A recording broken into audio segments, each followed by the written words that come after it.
Das hier ist ein vor genau 200 Jahren, im Jahr 1825 gebauter sogenannter oberschlägiger Hammerflügel. Hier ist die Besonderheit, dass es das erste weltweit noch erhaltene Instrument mit der sogenannten oberschlägigen Mechanik ist.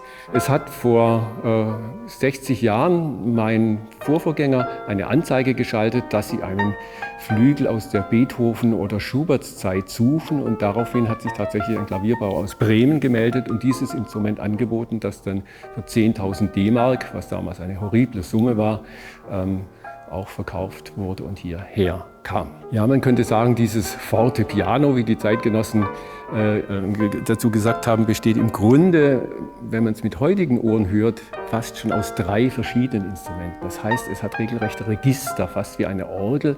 Also es hat nicht einen ganz ausgeglichenen Klang von oben bis unten wie heutige Klaviere, sondern oben klingt es silbrig hell, fast wie eine Flöte oder sowas. In der Mitte klingt es ja wie eine Geige oder eine Klarinette, und unten, das finde ich immer ganz besonders beeindruckend, da grummelt es wie ein Fagott und es ist geradezu schon gruselig. Und es gibt dann auch Stellen bei Beethoven, wo man merkt, er genießt diesen dämonischen Klang dieser Basstöne, auf die man sich dann immer auch freuen kann. Besonders an diesem Instrument ist auch, dass es aus unmittelbarer Nähe von Beethoven stammt, nämlich gebaut wurde von der Klavierbaufirma von Nanette Streicher, einer gebürtigen Augsburgerin, die dann in Wien Furore gemacht hat als die vielleicht doch erfolgreichste oder beste Klavierbauerin oder Inhaberin einer Klavierbaufirma.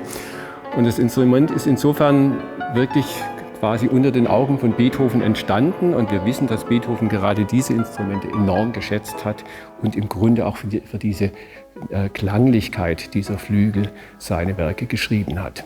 Nanette Streicher ist schon eine sehr ungewöhnliche Frau gewesen, voll emanzipiert, würde man heute sagen, die 35 Jahre lang eine Klavierbaufirma mit über 20 Mitarbeitern alleine geleitet hat. Also ihr Mann, ein Musiker und bester Freund von Schiller nebenbei, der war nur Mitarbeiter. Also sie war die Inhaberin und hat nebenbei auch einen großen Salon geführt in Wien, in der alles, was Rang und Namen hatte, ein- und ausgegangen ist, und noch einen 300 Sitze umfassenden Konzertsaal gehabt. Also wirklich eine Frau, die das Musikleben in Wien geprägt hat.